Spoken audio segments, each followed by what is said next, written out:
we'll see a team this week in Boston College, very familiar, with them. Big team up front, team that, likes to run the ball, team that, is very physical. Their tight end, Chris Pantail, is playing really well. Bobby Swigert, their wide receivers, is having a really good year. They lost their running back, Montel Harris, but again, Rolando Finch and Andre Williams are in there, doing a good job for them. So again, the biggest thing you always worry about with BC is just their size up front and their ability to, be able to run the football. And then, defensively, they're always very sound, very solid, physical on defense. And I tell you, they have an outstanding middle linebacker, Luke Coakley. He is all over the field. He's a guy that's very, very active.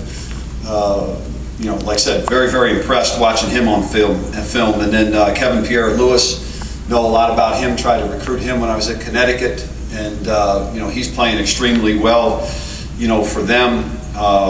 So again, coming down here, we know we got a difficult challenge ahead of us, and looking forward to getting back out on the practice field today and getting started. But again, we're playing a real good team. Their record, is what it is, but they're a good football team. And if you take a look at their scores, they've been in a lot of close games and just haven't been able to really get over the hump. So we just have to make sure we're prepared and ready to go. Randy, when and if Kenny Tate gets his medical hardship, is he definitely going to play linebacker next season? I think that's yeah. I mean, that's what he is. I think that's his best position. To play at the next level. I think that's his best position for us. So we look forward to having him back with us.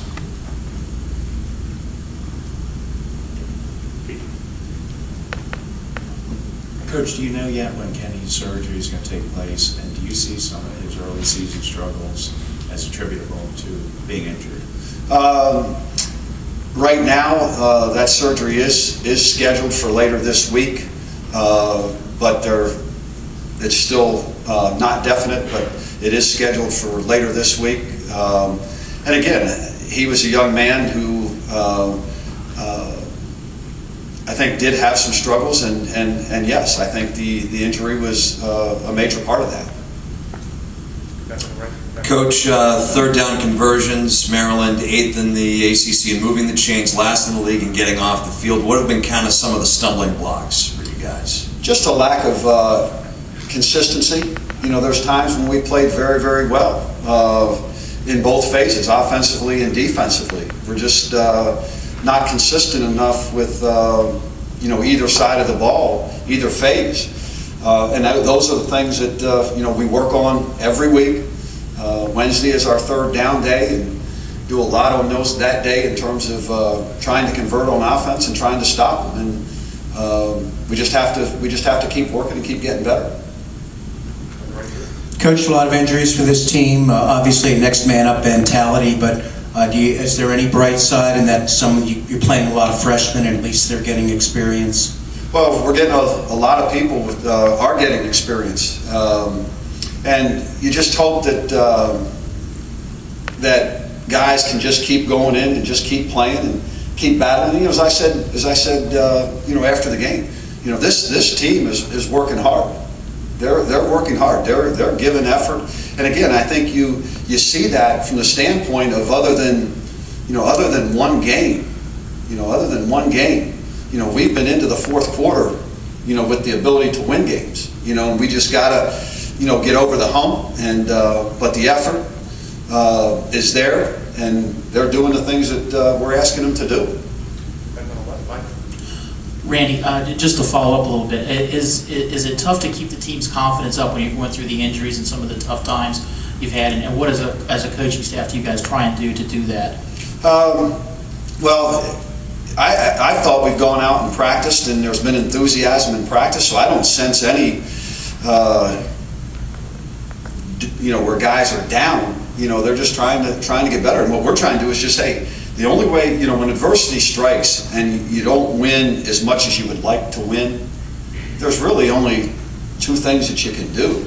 You can either, sulk about it and get upset, or you can go out there and work hard and continue to improve. And what everybody's doing, everybody's working hard and continue to improve and trying to find ways within themselves in terms of what their job responsibility is within the team to go out and do it a little bit better, or to make a play here or there that maybe we haven't made to help the team win.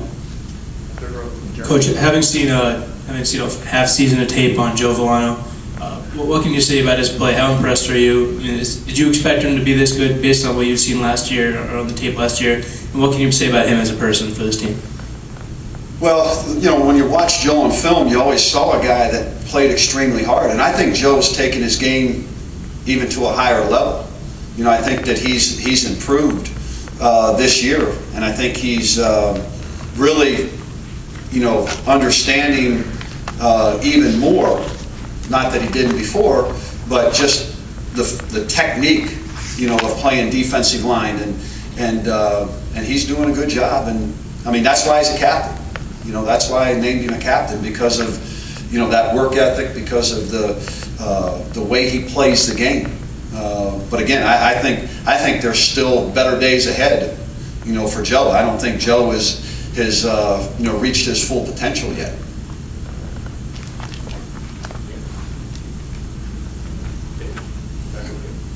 Coach, no one's asked you about the quarterback situation. How's CJ from that hit, and have you decided who will be starting this week? No, it'll be a game time decision. CJ is fine. Danny's fine. We'll go out to practice today, and they're both going to work with the ones, and then by the end of the week we'll make a decision as to which way we'll go. Coach, with some of the struggles in the kicking game, do you ever open up any element of the punt, kickoff, field goals, any of that competition? Look at Nate, look at Tart, anything like that? Well, I'm not going to use Nate right at this point in time, because I'm not going to take a red shirt. I have a lot of confidence in Nick Ferraro. I really do. Nick is the best guy that we have, and the biggest thing with Nick is just consistency right now, just like some other aspects that we have in our game. We're just not being consistent, and that's the job of us as coaches, and to get Nick to really understand, as I've said before, to go out there and just kick and just focus on that. Don't think about all this extraneous stuff that goes on and everything else, because when Nick goes out and executes the technique and does the thing, there's not a better punter in the country. His average at the beginning of the year was at the top. He's got a strong leg. He can kick the ball, field goals over 50 yards. A little bit inconsistent in terms of, the distance on the kickoff coverage and some placements. But I got a tremendous amount of confidence in him. I got to find a way to reach him and get him to relax, when he goes out to kick, because when he does it, he's as good as anybody in the country.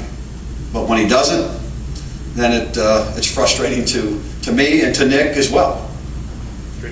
Coach, with both of the quarterbacks obviously splitting snaps during the week, it gives you guys the element of surprise going into Saturday. But on the other end, do you feel like that has any kind of negative impact on the offense, not knowing who's going to be starting at quarterback on Saturday, or do you feel like there's a comfort level with either guy? No, we might play both on Saturday. I don't know. We'll see how the week goes. We could play one or both. But again, I think Danny went out and scored a touchdown running the ball. So those are the things there. I mean, I don't think there was any problem with that as we go and take the field and who's ever playing for us.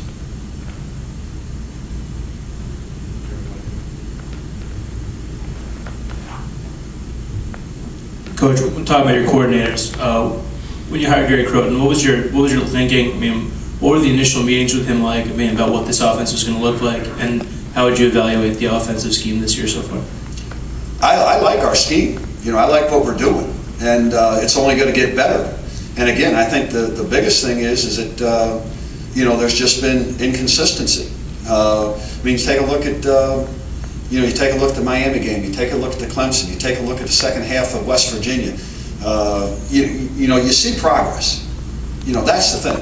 You see progress, and like I said, is it as much progress as that I would have liked to seen so far? No, there's been too much inconsistency, and that's my job, is to figure out and keep working on, handling those inconsistencies. So, because again, you saw we're in games where we've moved the ball and we put up 45 points against the the number 5 team in the country. So I think that shows you that we have the ability to move the ball, with what we're doing. And what we've got to do is just keep working at it and keep getting better. Yeah, Randy. In terms of possibly playing both quarterbacks, what's your philosophy on using a quarterback situationally? Have you ever done that? Would you ever possibly put CJ in, say, in the red zone, or just for a few series, alternate series, or something like that? We could. Everything that we try to do, Jeff, is whatever can give our team the best opportunity to win. And if there's somebody that's a little bit better in one area, then we'll do that. It's just like on defense, when you go to third down, you go to nickel and you get another defensive back in because you think it helps you be able to stop somebody a little bit better. So that's something that we look at all the time, to what gives us the best opportunity to be the most successful as we can, either offensively, defensively, or special teams. Could you just explain for the layman here a little bit about what you'd be looking for? In what way will Danny or CJ kind of separate himself this week? What are you looking for them to do? You talked about a spark when CJ first came in. I was just wondering, what would you be looking for this week, and how could one guy kind of separate himself from the other? Well, we'll just evaluate it and grade all the plays. That's really what we'll do. Grade the plays and how they're executed and how we do things.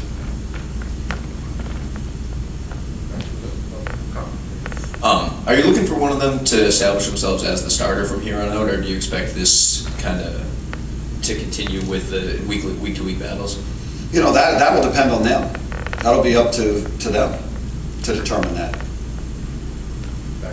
Coach, along those same lines of the offensive scheme, how have you seen the defensive scheme?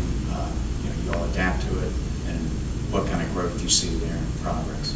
I think we're getting better on defense. I mean, I don't like how we've started games. I think we started a little bit slow, but again, that's something that we've talked about and we try to address, and I think we have some answers for that. But again, I think when you take a look at their stretches in games, that we're playing very, very well. After the first 14 points against Florida State, we played very well for the stretch up until the fourth quarter.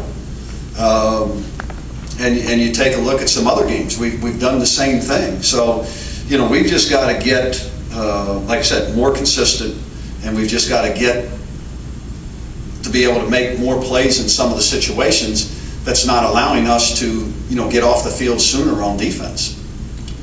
Attendance has been an issue, Randy, here in the past. What would you say? Excuse me? Attendance has been an issue in the past. What would you say to any fans who may have been loyal in the past, may have been loyal this season, but they see the 2-5 record and they say, I'm not going to come out for this one? Well, all I can comment is on what's taken place this year, and I've been very, very pleased and happy with the attendance that we've had. And again, I think all you got to do is take a look at the effort, that these young men are giving, each and every Saturday going out there. And I think there's been exciting things that have happened, for us offensively. Defensively, we're scoring touchdowns on defense too. So, again, I think what people just need to do is come out, because I think the game experience has been great. From what I hear on the outside, in terms of some things that have been enhanced.